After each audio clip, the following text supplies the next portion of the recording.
talking about today, Krishna? Um, I thought we were going to talk about validation, the last 20%, the piece of this Yep. puzzle that nobody is building solutions for, as far You as I think can see. nobody's building solutions? Uh, I don't know. How many people are Yeah. focused on the last 20%? I feel like everybody's focused on getting Yeah. to the demo, getting to the map, getting to the first 80%. I could Yeah. be wrong Yeah. about Yeah. that. So in terms of validation, it's like the step where you've deployed your model, you're looking at the map, and you're trying to determine if your map is any good. Is that Right. is that what you mean? Yeah, Yep. and whether you feel like you need to run the model again, whether you feel like Mm-hmm. you need to add additional data, the process of Yep. like figuring out what other experiments you might need to run as a result of your output, maybe we can Yep. roll all of that kind of into validation a little bit, if that makes sense. Yeah. So pretty much like iterating on the first deployment. Iterating on the first deployment, you did a bunch of work to figure out what data you should use, what technique you should apply, and you ran an output and you have a You did map. it. You did it and you have your map, and then you say, what's next? Yep. Is this correct? Yep. Yeah. AKA the slog. The slog. It's just so fast until you get to that point, and It then is. It I feel is. like it really breaks your momentum up. It Like does. before then, and you're like sampling and like you're setting up the pipelines, and you run it, and it's just running, and you parallelize it, and then it's like you have to stop. You have to You can't totally keep going. stop. Totally stop. Yeah. Yeah. And maybe the best way to talk about this is to actually talk through problems that we've done so that we can make this concrete rather than talk in abstractions. Maybe we should start with you. For sure. Yeah, yeah. I think the first map that really comes to mind where I had to do this was the oil palm map at Grow Intelligence. Oh, yeah. So, Could you and talk? I Could you actually set it made, up a little bit? Could you talk about like what is oil palm? Why do people care about mapping it? Yeah. yeah. So, oil palm is a high volume commodity, I guess. A lot of people trade it. It's used as cooking oil in a lot of countries, but it's also used in a lot of products. Like Unilever, for example, probably has a ton of products that use oil palm. And Lotion. so, lotion, yeah, yeah, lotion. Thank you, Krishna. And so with any commodity like this, traders are interested in it, and traders are usually interested in not just knowing how much yield, which is like a function of like the weather and things like that, but they also want to know acreage because if you How multiply much yield, oil palm was planted in the year 2022 in Indonesia? yeah, not even necessarily planted, but was productive or harvested, Productive, like right? a Okay. harvested area. Because once you know that, and if you know yield, then you know production, which is the actual quantity that most people Yeah. care about, right? Like Yeah. that's supply. And so at Grow Intelligence, they were in the business of yield modeling, production modeling as well, trying to sell data streams to commodity traders. So this was actually my first project there. And thinking about it now, I think I made a number of rookie mistakes starting that project. The first one, which is related to validation, was not really thinking about how the map I was producing was going to be used. Okay. When I arrived, I kind of treated this like this is like a demonstration of capability. Like Make a we cool need map. to make a cool map. They didn't really have the capability to deploy like a machine learning model. Like they didn't have great crop detection models Okay. when I arrived. I hope I'm not getting this wrong, but I'm pretty sure that in the US, I think they just used pre-existing sort of like cultivated From area CDL or maps. something. Like that, yeah. And so in my mind, I was kind of thinking of this as like a demonstration of capability. Like, I'm gonna implement this and show people how to do it, and that'll be Got a little good chip enough. on your shoulder. Exactly. Get a gold star. But I was actually very mistaken because people cared about acreage, which was basically, they didn't even really care about the map itself. They cared that when I summed all the pixels, the total area should add up to some number provided by the Malaysian Palm Oil Board for previous years. So I was actually not thinking about that when I Yeah, was you were just like, how do I making get this the map. best segmentation of these Yep. oil palm plantations in this place? Yeah, absolutely. In fact, I was just thinking about how do I get any segmentation? Right, Like I wasn't right. even sure how easy this would be. Like there was a pre-existing map by someone called Decal, and Oh yeah, but I've that seen map that was only stuff. Yeah. yeah, that was like the first global oil palm map, but that was only available for 2019, and we wanted year-over-year acreages. Like people want to know Got for a it. given year, how is it changing? Is the acreage changing, etc. And And so where's oil palm grown? in a lot of places, but 80% of the world's production is Malaysia and Indonesia, I think, Okay. or some it's insanely large amount. Some very There's cloudy places. very cloudy places. There's some produced in West Africa and some produced in the Caribbean, I believe, but it's like fairly small amounts. Yeah. So if you're interested in, if you're coming at this from a trading perspective, Malaysia and Indonesia are really the countries you care about. Very cloudy, not a lot of Sentinel-2 acquisitions, but it turns out that there's actually a very, very strong signal in Sentinel-1, like insanely strong. It's almost like if Just you in the designed backscatter. just in the backscatter, in the ratio between VV and VH. And I think this is because of the morphology of palm trees. Like they don't have a lot of branches Super below the regular canopy. spatial structure. Super regular spatial structure. So you've got the canopy, and then you've got like a very large trunk. And on top of that, they're in plantations. These are planted on like a regular grid. Yeah. So it's So it's an compared to the extremely strong surroundings, signal. it's so unique. Yep. Yeah. Yeah. Because otherwise it would be like the rainforest, Right, which right. is like very irregular. Random backscatter. Exactly. And so that was part of the validation actually, was just looking at the input features, which were Sentinel-1 composites, and feeling like, oh, wow, you can actually really see the regularly planted palm. Now, that's for industrial palm. There's also a lot of smallholder, which is less regular. Okay. But the Sentinel-1 signal is still pretty strong, I would say, relative to other did you do trees. some pixel-wise model or something? Yeah. So I did. I sampled Decal's map. We basically emulated the Decal map and then deployed it on other years. So I sampled that map for 2019, and So did you're a taking the stratified errors sample. you're taking the errors that might Yes. be in that map at face value, basically.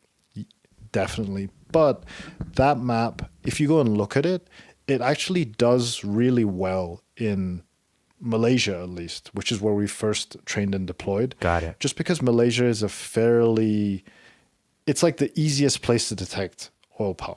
How like come? West Africa is a nightmare. Large industrial plantations, Not smallholder. regular grids. There's some, but it's in the minority. And just like very regularly spaced grids. Just like industrial. It's Yeah, industrial. yeah, This yeah. is the It's big, best way I can hard to describe miss. it. Yeah. Whereas like West Africa, it's like small stands. Someone might have like a stand of a couple trees. So these are handfuls of pixels at Sentinel-1 resolution. Yeah, it's a lot harder. It's a lot harder. Yeah. Looks like noise. And for sure. And so when I was looking at the map over Malaysia, and then, when you sample, of course, then you plot the samples on the map and then go and check them out. Because oil palm is a tree crop, it's not like a row crop where you're cutting everything down and then starting new the next year. So the underlying high-res base layer in like Earth Engine or even Google Maps is usually enough to show you, like you can see oil palm in high res. So when you sample the map, you can actually go back, you can go to high res imagery, and if oil palm is there in the high res imagery, then it's highly likely that it's still there in 2019 because oil palm stands get cut down on the order of like 25 to 30 years. So they like that's stick when the around for a trees- long time. They stick around for a long time. So that's again another piece of How old's the high res over Malaysia, for example, that you were looking at? I guess you never really know, right? Like this was just the base map. Okay. I used Mapbox. You'd have to go to Google like Maps, Google Earth to figure out the dates, maybe. Yeah.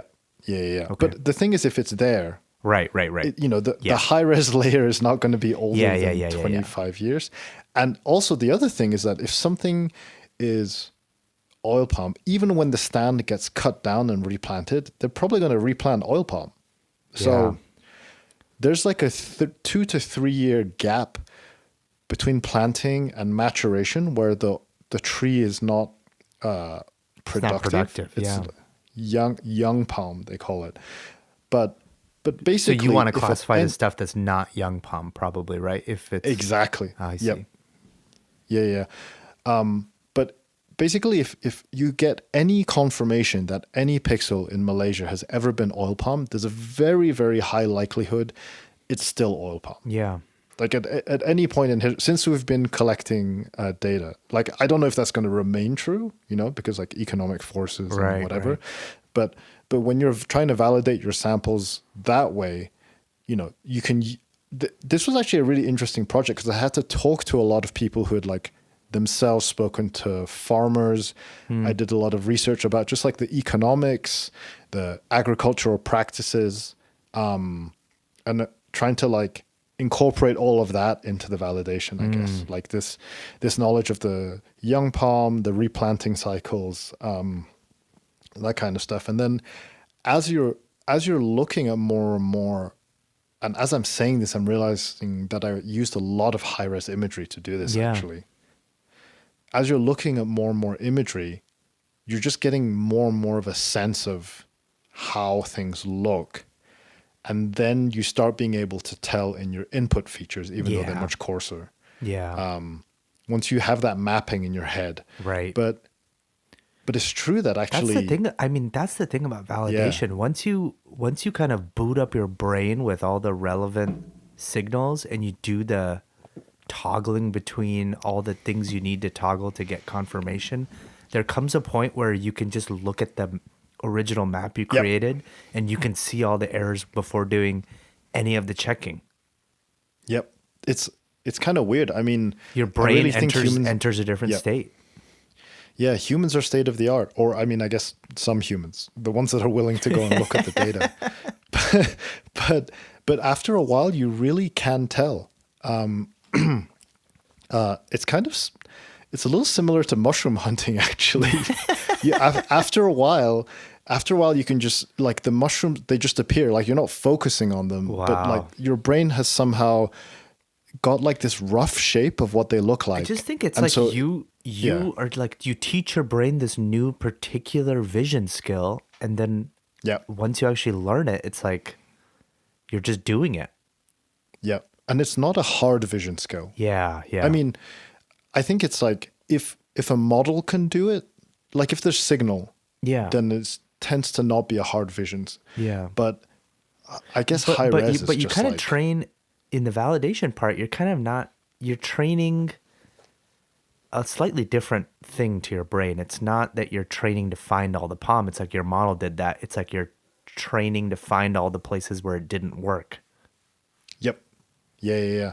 And so anyway, I deployed this map, and I still wasn't I don't know. I think I got a little scared, to be honest. Like once I realized they were really interested in acreage, like I kind of realized that this map could be totally wrong. It could miss every palm pixel in Malaysia Yeah. and still get the acreage right. Yeah. And I just started thinking, like, what are the odds that the acreage, the year over year acreage matches what's released by the Malaysian Palm Oil Board? And I just started feeling like, it turned out to be decent actually, and we had to make some corrections to it. But at that point, I had deployed it. I was starting to look at it, and I realized another thing that I did immediately was, instead of looking at each individual year, I would take 2 years and do like a difference map. Because Just what new I was palm. interested in, yes, or where there was basically a disagreement between 2 years, right? But I don't know why. I just felt like those were the most interesting places Yeah. for me to go and look at. And also, I guess we are interested in year over year variation as well. So where can we see where palm is being cut down? And can we see where maybe new palm is maturing into it? Because young palm, is not very clear in Sentinel-1. Like it's once it has to reach, I think maybe the canopy has to reach a certain size, or Yeah. the trunk has to reach a certain size. But basically, you could see pixels coming into the map and pixels leaving the map. Wow. And I used a lot of those areas to do validation, because where there was agreement year over year, I kind of felt like, all right, this is as good as it's going to get. Basically. Yeah. Like the maps seem to agree. So did a bunch of validation there. And then the plan was, so Malaysia's kind of a known quantity. Like they trust the Malaysian Palm Oil Board. But Indonesia is a bit of a black box. And Indonesia produces more palm oil than Malaysia. And there's less they reliable don't- data. Yeah, they don't trust the government statistics. And so the idea was, okay, then you're going to deploy over Indonesia once you feel like you have a good map. And it looked decent over Malaysia. And so the second round was like, okay, deploy over Indonesia, and then maybe you'll add some samples to your data set there. And that was, so first of all, like a different geography, like, similar region, but it's, technically out of sample, like even more out of sample than a different year, right? Like now you're talking about like geographically out of sample. Yeah. And as I was scrolling around in Indonesia, I realized there was like a ton of like feral palm. Apparently, like that's Feral a palm. thing. Yeah, like wild palm, and you can kind of see it in the high res again. Yeah. Like you could kind of see, and now it's a question of like, okay, is it out of date or something like that? But I think there's also something about the shape of your detections, Yeah. which Yeah. can tell you, if it's like very spotty, like salt and pepper, you kind of know something's up. And if detections are clustered together, like they're making shapes, Right. if like something's happening on the ground to make that signal appear, basically. Like a geographically consistent signal in a pixel-wise model, I think it's a very strong indicator of something. Like that's something that I'll go look at when I'm validating as well, for sure.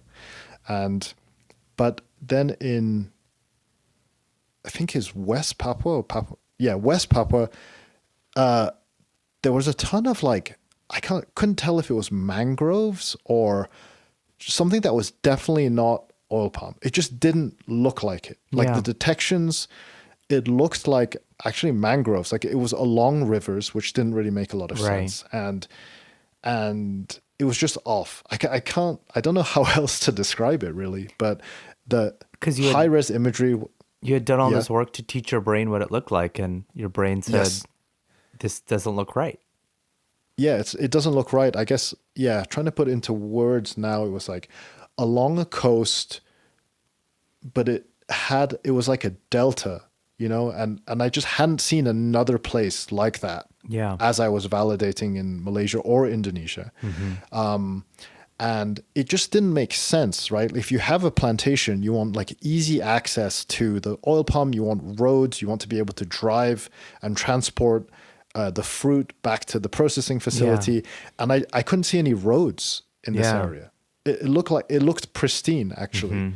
So thinking about it now, that was probably another thing I used, which is basically the presence of any infrastructure or buildings even, right? Like people have to live near the plantation to go and work and harvest. And so So hold up for a second. yeah. So you deployed, okay, so you trained in Malaysia.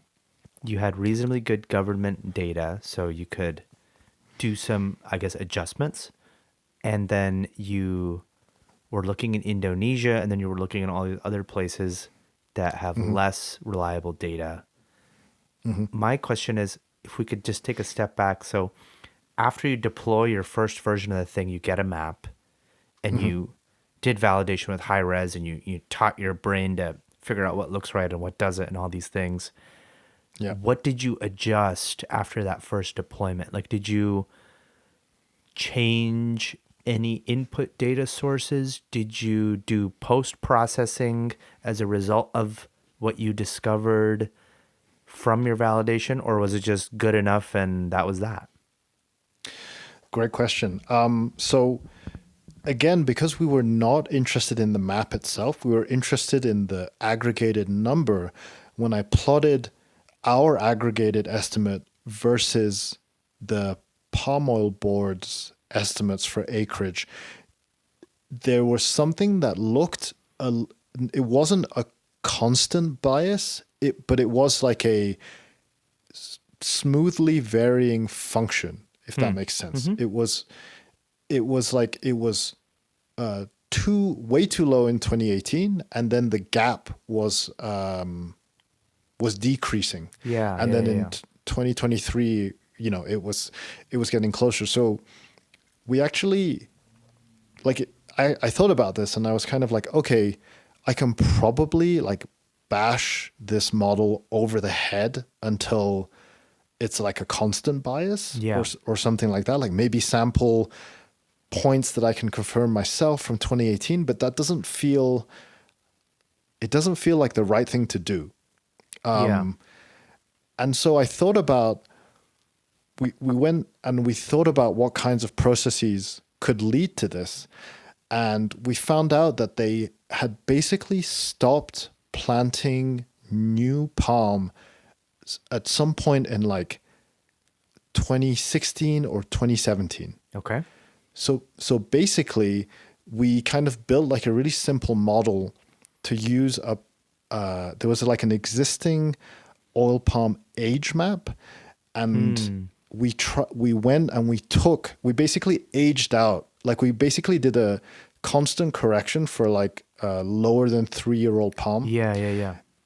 And that turned our map into like a constant bias, basically. Wow. Because it corrected for, Cool. It was pretty cool, actually. And obviously we had no idea if this was the thing, but it felt defensible. I think with the traders and the people going to sell this, they just wanted to know, like, are we within 4%? There's always a number. You have to be within X percent. That's what the trader tells you. You have to be within X percent, whatever that means. And so this bias correction using an existing oil palm age map by, I believe her name is Olga Danilo. It was a pretty cool paper that didn't get a lot of press or whatever, but this age-based correction actually turned us from a like varying bias year over year to like a constant bias. And then once we had that, it's like, okay, we're matching the year over year variation in acreage, which is what the traders are interested in. But we had like 5 data points. Yeah. Like, it's kind of, you just do your best, right? Right. So that's what we did, after the first map. Wow.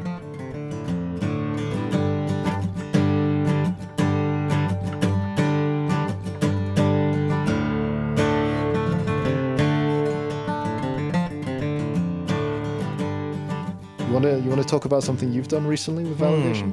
What have I done? I guess I could start by talking about land cover mapping at Impact Observatory. That was Oh. maybe one of the bigger validation exercises that I worked on. So, just to set it up a little bit, when I joined Impact Observatory, we were building the first version of Esri land cover. So, we were trying to build a global land cover map at 10-meter resolution with The Sentinel-2. first one, right? Yeah, we were trying to do the first one. This was a little bit before Yep. Dynamic World came out. And we had a globally stratified data set. So this was a data set that was sampled across, I believe, all the continents. I think I'm correct in that. And across a bunch of different biomes and ecoregions. So it was very geographically diverse. And so you can imagine a Sentinel-2 acquisition with some date. So this isn't some composite. This is just the actual acquisition at a particular point in time, a 512 by 512 chip at 10-meter resolution, and then a corresponding segmentation map. So another 512 by 512. We were doing I think a 9 class or a 10 class, depending on how you think about it. Broad-based land cover map. So the labels were created through a third party.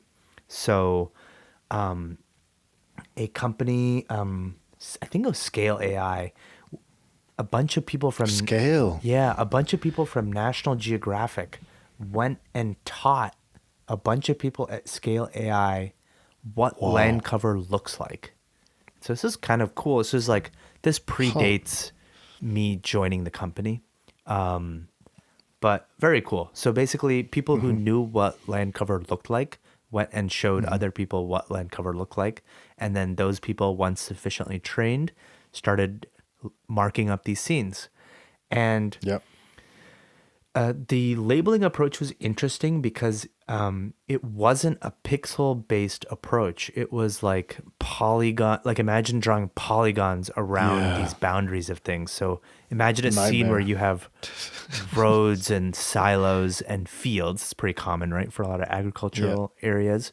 And so you'd see these broad, you'd see nice, clean transitions between all these land cover things, but you're not getting a lot of the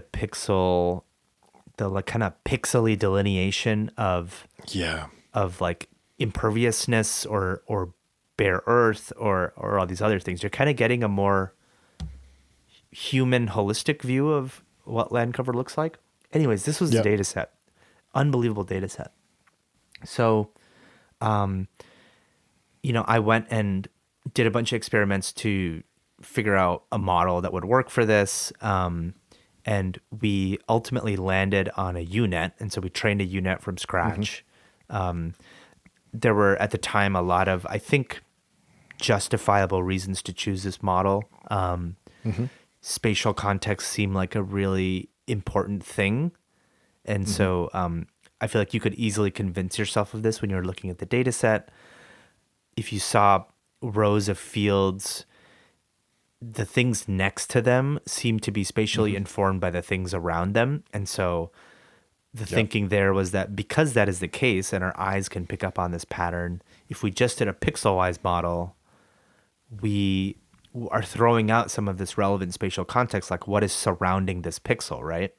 And so UNets are very good at capturing that kind of spatial context, and so we chose to do that. Yeah, sorry, go ahead.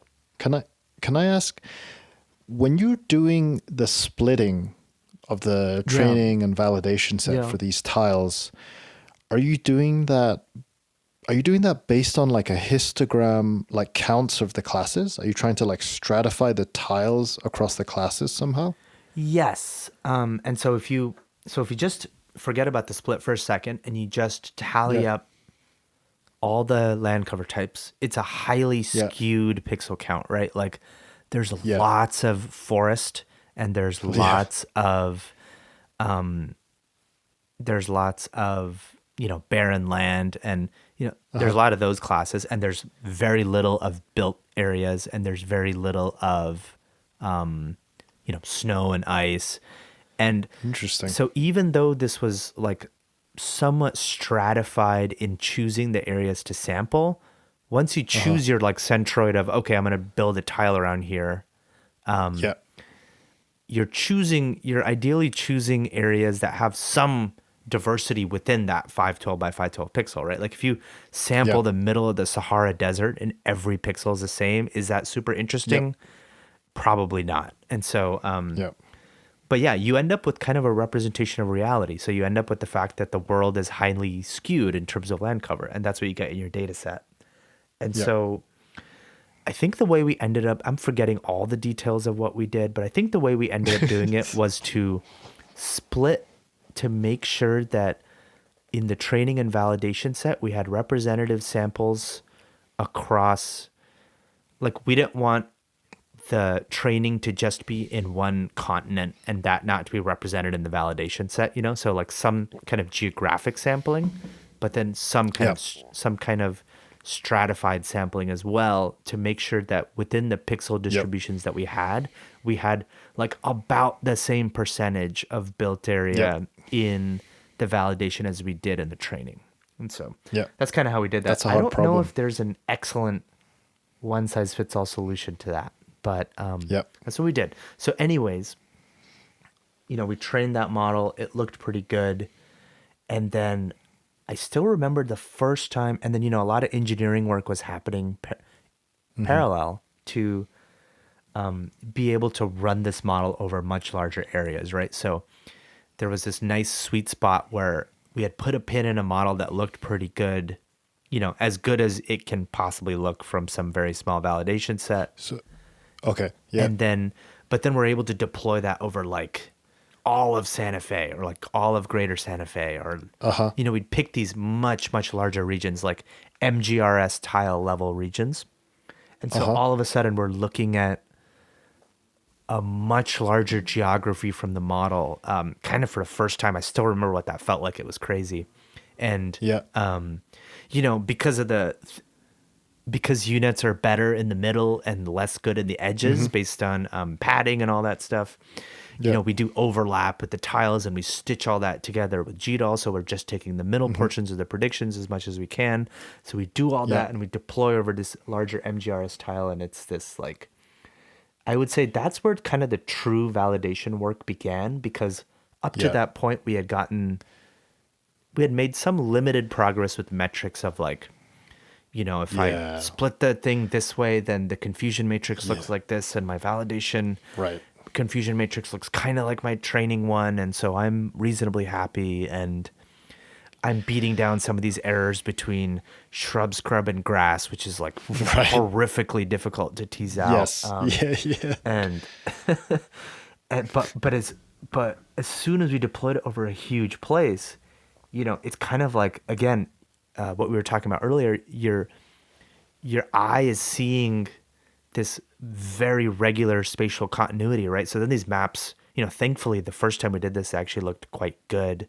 Yeah. You saw, this beautiful spatial continuity between delineation of urban areas, kind of rolling into shrub scrub in the case of Santa Fe, or like, agriculture looked really good next to, next to the built areas and roads that were around it. And so it looked cool. So we just spent a lot of time looking at those. And So when yeah, you go say ahead. when you say you were looking, so you were overlaying the map you had produced with what, with imagery? Yeah. So it was produced with Sentinel-2 imagery and Sentinel-2 imagery alone, at least the first pass of it was. And so we just toggle a Sentinel-2 composite on top of the map, and we'd look at it Okay. that way. And so that gives you pretty nice spatial correlation between the two. But then we'd kind of do the same of what you did, is you'd look at it on top of high res. So in the US, I remember we were looking at it on top of NAPE. And that would give us a sense of sort of like, what is the true coarseness of this product? So if you're comparing, Right. 1 meter or 50 centimeter imagery to this 10-meter product, the Yeah. hope is that you see the right spatial patterns, but then you lose a lot of the like, especially kind of like the built area detail. And Yeah. and that's what we were seeing. So that's how we were doing some of the qualitative validation. But because land cover is a fairly well studied field, within remote sensing. In the US, we have NLCD to compare to. So the class taxonomies between the two don't match, but Right. still it's a pretty good proxy for Yeah. figuring out whether you're doing well. And we were actually able to look, there's some places where it's kind of known that NLCD isn't that good. And so we Okay. would look in those places and see if there was disagreement between our map and what NLCD was saying. And that started to give us more confidence that things were working or things weren't working. And so that's Do you kind of how we remember did the those validation. places? I'm trying to think. I think I want to say like oil and gas country in Colorado and Oh, like the San Juan Basin or something? yeah. Like, and there's like places there where NLCD didn't do that well, and Do you remember what classes? Like, is it not detecting the well pads or roads or something like that? yeah, I think there were some well pad misclassifications that could have been attributed to like some year stuff that wasn't the case.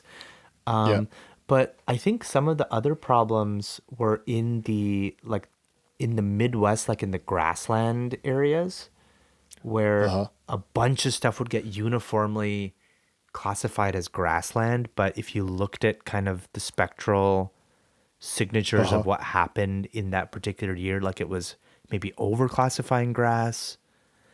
And Huh. yeah, and so Interesting. there were all these other situations that where NLCD wasn't perfect. And NLCD, I would say, is still kind of the gold standard. Like, I don't think our Yeah. global map is doing better than NLCD. It definitely wasn't. It's a But harder problem. Yeah. yeah, we were trying to generalize to larger areas. Yeah. And so, but those were data that we had to check, right? And so it wasn't even about us trying to fit to that data set. It was more trying to it's just in this mode of where you're just throwing data, as many pieces of data as you can to the map to see if your brain can make sense of it. For sure. Yeah. And I think what we landed on was that, at least what I came to the conclusion of was the labeling process, many months of labeling process through this external company is basically highly imperfect. Yeah. And our model is basically as good as that. Right. And Yep. beats down the like small local errors that labelers make through the training process. Like the smoothing. Yeah. Yeah, but it smooths through that. But basically, it's doing that style of delineation. And so Yeah. I think we got to a point where we convinced ourselves that it was doing that, and that was basically what we could hope for. And we had some good, surprising success, like when we deployed over certain regions in Africa, like in West Africa, and it was picking up like small built areas that don't look at all like what built areas look like in the Western world, and it seemed to be doing a really good job at that. And again, this was because that was actually fairly well represented in our data set. And so, yeah, we just kind of cruised the world looking at this map and finding all the places where basically it was imperfect but okay. Yeah. And we just kind of knew that that's what this map was going to be. Yeah. Yeah. How many of you were doing this? It was me and a few others. Caitlin was Caitlin Conscious was super involved in doing a lot of the validation, and she has such a deep background in geography that she's like knows what she's looking at when she's looking at this map in Vietnam. For sure. And Yeah, you yeah. know, all these places that I just have way less experience looking at. So Yeah. she was instrumental in doing some of the validation, and Zoe was looking at Yeah. it, and a bunch of other people at the Yeah. company were looking at it, but we were looking at it. I think there were a handful of us that were kind of looking at it the closest. Yeah. How Steve long Brumby did that definitely process take? looked at it really, really hard too. Yeah. I would say weeks and weeks, but it was all kind of quick. Yeah. I guess it's like because it's dense labels, are you going to go and relabel and then introduce new training samples? Did you guys do that actually? We did at another point in time collect more data, but that was not Uh-huh. what showed up in the first version of the model. Gotcha. And it's Yeah. and it's actually not clear whether the addition of more, I remember we studied this. It wasn't clear whether the addition of more data labeled the same way actually helped the model at all. Yep. In fact, it might Is not have. with the dense labels, it's just so much harder to produce a lot more to influence the model. Yeah. And Someone has to go and draw all of the shapes. yeah. Like, And yeah. one thing I kept thinking of that I still think about a lot now is like accuracy as a function of zoom level. This is kind of what Mm-hmm. you were getting at with the acreage. It doesn't matter if the Mm-hmm. map is right as long as the acreage sums up. We Mm-hmm. weren't quite in that situation, but if you look at an MGRS tile, which is pretty large, yeah, I don't know if you know the size of that off the top of your head. Is that 10K? Or I think it depends, but Okay. 10 Yeah, kilometers? call it 10K. If you're looking at it at that zoom level, like the map looks exceptionally accurate. And if you zoom in beyond that, the map still looks really good at a regional view. And then as soon as you zoom into like a tiny a neighborhood, you see the imprecision of the Yeah. map, and then sort of like that's the Yeah. only thing that you see. Yeah. And it's a hard question to answer of like, is the map good enough? Is it Yeah. useful? Like the map is definitely very useful for For regional sure. statistics and regional change over time and trends and all that stuff. Or just Is it, like a mask, or a like mask? Yeah, but is it useful it's like, is it for mostly right? yeah, but is it useful for like identifying all these specific built areas that have Yeah. been constructed? Like maybe not, Yeah. Yeah. like I just new realized data it's centers or 100K. something. 100K. 10,000 pixels, I think. Okay. The big Yeah. square ones. Yeah, yeah, Yeah. yeah, Yeah. yeah. Yeah. I mean, that's the other thing is, you're validating sometimes. You're not really validating even necessarily to directly improve the model or to see how good the model is. You're validating to see if it's good enough. Like, can I stand by this? Yeah. Is there enough Yeah. signal? Can I reason through what I think the model's doing? Do I get a sense of like where it's not doing well? Can I communicate that to the end user? Yeah. And then that's kind of it. We did ultimately, the way we designed our system was that we did ultimately have knobs that we could tweak to satisfy the customer. So we were in an interesting position where we were making this map for Esri. And a lot of people in Esri know a lot about land cover and remote sensing. And as we were making, I remember we would be making this map in sort of iterations. We'd be like, okay, we're going to do all of South Africa and we'll deliver it. And some folks at Esri can go look at it. And the way I thought we built the map actually in a kind of smart way such that we did have knobs that we could tweak. So the way our model ended up working was that we ran the model over every Sentinel-2 scene that wasn't at least X% cloudy. I forget what that exact number was. And so we have a stack of predictions across a year.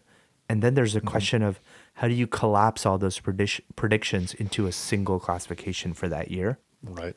And the most naive thing you can do, and I think what a lot of people do with Dynamic World or whatever, is you take the mode. So the Yeah. most commonly occurring class is the class that you choose. This actually ends up not being the optimal strategy for a lot of different land cover classes. And a lot of that is governed by knowing about geography and knowing about what's happening on the ground. And so grassland is a great example. So Right. grass is only going to be spectrally detected as grass in the time when it is sort of like green and detectable. Yep. And in large portions of the upper Midwest, that period of time is not very long. And Yep. so spectrally, a lot of the year that looks like shrub scrub and not like grass. So if you did a mode, the entire Midwest would just be classified as shrub scrub. Did you guys use any geographic rules? We Like did. grass? Oh, you did. Yeah. And so I think this kind of gets to like Yeah. how this is all learned through I mean the validation process, right? It's like, yeah, we had different rules. So basically, so let's take that mode, right? And so the mode is not optimal. So ultimately what we ended up doing was a class weighted mode where we manually set the weights that you would apply to a mode operation of all the valid classifications that you had at that pixel across the year based on what we knew about the ephemerality or not of that particular class in that particular Whoa. area. So okay, taking the example of grass in the Midwest. Yeah. So like over those areas, you would heavily weight It's not in that, grasslands. it's Like, not even particularly heavy in that case. It's like I think it would like maybe have a 5-to-1 factor okay. compared to Did you have yeah. more complex rules? Like anything more than like a weighted mode? Like if the transition is bare ground to grass, it's probably grass. But if it's like built area to grass, I don't know, or grass to built area, maybe it's construction or something like It's that. possible that more complicated class transitional rules exist now. When we made the first version of the map, that wasn't the case. So Yeah. everything fell within the class weighted structure for simplicity of deployment and the ability to just tweak numbers and have different maps. And so, but it ends up, but you can kind of indirectly get at that through setting these weights cleverly. And so with snow and ice, it's like we basically never wanted, if that pixel was ever detected as anything other than snow ever, call it that. Right. Yeah. Yep. And so like Yep. you can formulate rules like that by setting the weight for snow and ice very, very low. Right. So you can kind of cheat a little bit at some of Yep. those inherent transitions by tweaking your weights. And we did have different weights for different regions. Not like we didn't have so many different areas that we had to manage Right, all these right. areas, but I remember like in Africa, like because of the way built area showed up and because of the way agriculture showed up, the weights were slightly different from like what it would be in North America. And so we did have like regional specific things. And again, as we were making this map and generating over more places, we would tweak a little bit. And it was nice Okay. because I remember the customer Esri at one point being like, we need to have higher sensitivity to smallholder ag in Yep. in West Africa, and we were able to like change a number and like actually just gain more sensitivity, which Yep. sounds a little fake, but it's not that fake because like at some point in the year we are detecting that and we're just weighting that more heavily. Yep. That makes a lot of sense. I mean, it's kind of what you want. You want like easy knobs that you can turn. If you have a model that like supposedly one shots everything, like no post processing, just the model outputs. answer. Like good luck tuning that. Good luck, changing it. And I think it maybe makes validation less valuable, like a less Yeah. valuable part of the process Yeah. of like iterating. Yeah. Yeah. So Did that you was- use that was any land other cover. data sets like elevation?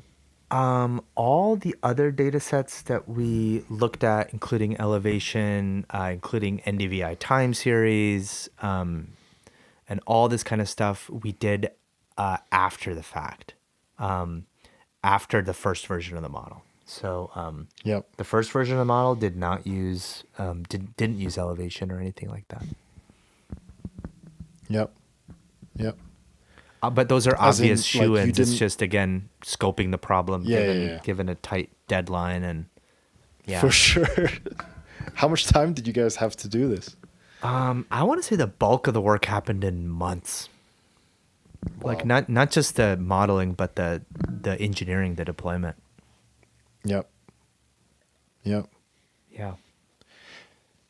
Yeah, it's interesting the thing about NLCD. I just think you always have to overlay something else, Always. to get a sense of if there, and I think we spoke about this in the embeddings episode, but maybe that's the value in lots of small, highly imperfect, cheap to make maps, right? Hmm. Like being able to just overlay something else. Like, what does this model think? Or, Hmm. like, kind of like asking that question, like, where does my map do better? Like, often you have to justify the existence of your model, right? Like, Yeah, oh, yeah. look here, the other map missed it and mine caught it. Therefore, this wasn't a total waste of time.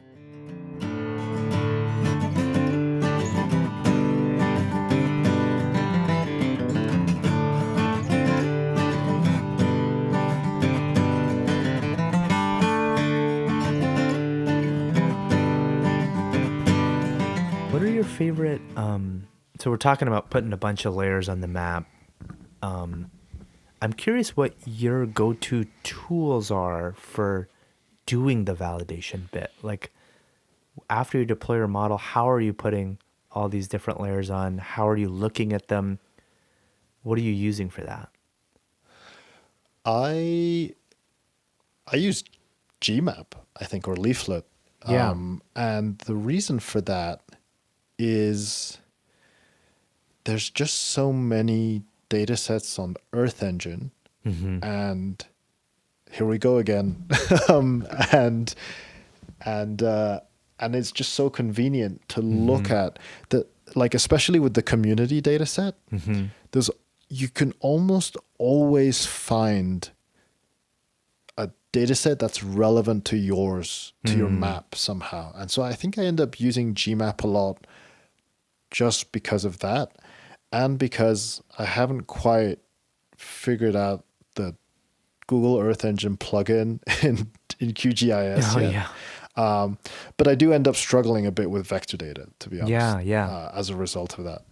But yeah, that's my go-to. Got it. Yeah, Yeah. I love GE map and I use it so much in development and to throw layers on the map, but when I'm doing Hmm. hardcore validation, I pretty much live in QGIS. Yeah. And I always get to a point where I have my outputs in tangible TIFF form Yeah. or and then I think QGIS is sort of unparalleled in what it allows you to do. So just like GE map, GE map, you can select between different base maps and stuff. And there's the Google Hmm. satellite one and the Esri satellite one. So you can add all of those as QGIS. Those are all just free tile servers, right? So you can just add those as Hmm. QGIS layers. And then in QGIS, you can add anything else you can possibly dream of all into the same map. And you can style them to have different I find the styling to be really useful for validation. So I'll often like blend two different layers together where I know that if things are going to line up and look right, the blend is going to look a Uh-huh. certain way, and if they're not going to line up, Oh, the blend is going to look a certain way. Does that make sense? yeah, yeah, it does. Yeah, and so QGIS just gives you infinite flexibility in blending modes and changing. I know in GE map you can Right. change the opacity of things. There's also Yeah, but something it's not. about the responsiveness of QGIS. Like Yeah. if you're constantly hitting some endpoint to keep rendering as you're panning, things can start to slow down. And if you just have things Yep. as TIFF, then things are super snappy in Yep. QGIS. Yeah, I find QGIS to be super invaluable. And then where it really shines is the combination of raster and vector data. So you Yeah. take Yeah. natural earth, you take roads over here, you start putting all of that on the same map, and it's like you you almost you're almost building this visual evidence of whether your map is correct, and you're kind of proving Yep. it to yourself and building a visual at the same time that you can share with somebody else. And so, yeah, I cannot, I don't know what I would do without something like QGIS to do the validation. Yeah, that was where. So there's a really cool Street View plugin in QGIS where you can not only click where you want to open Google Street View, but you can actually choose the direction. Like you can draw an arrow and in that direction. So you're making sure you're like facing the direction you want to look at, and that was like the inspiration for the little widget I made. But it's just that was invaluable when I was labeling tea, to just be able to drop in to a field and look at the crop. That Yeah. was huge, actually. Yeah. Yeah. And then you can pull in OSM data with the OSM plugin in 2 seconds in Yeah. QGIS, Overture maps. Yeah, the Earth Engine plugin, it's a little wonky, but it works. But it's just, yeah, the flex. And then actually, oh, what I use a ton, I didn't use this during the land cover stuff. I have used this more recently in the past couple of years, but the labeling tools in QGIS are really, really good. And so, Yeah. again, it's just like everything's kind of clunky. It's like point and shoot desktop software from the 90s vibes, Yeah. A but million buttons. but the ability to draw whatever polygons you want over, I constantly am drawing polygons, like flagging areas where the model is wrong, Yeah. or Yeah. flagging areas where I know it's like I don't have to actually fix this in my model. I'm just gonna mask it out in my final result. Oh, I do that all the time. So that makes a lot of sense. it's like there was this huge, there's this huge swath of open land where my model has a ton of false detections, but I know there's absolutely nothing there. It's like I don't Yeah. have to fix it. I'm just Yeah. gonna mask Yeah. it out. Yeah. Yeah. That's the high recall, low precision property, where it's like easier to remove detections from your map, especially if they're like spatially coherent and like, it's Yeah. like, as opposed to like, oh, my map missed this. Like even just to find where it missed a certain Yeah. thing without a reference map is hard to begin with. Yeah. Yeah, that's interesting.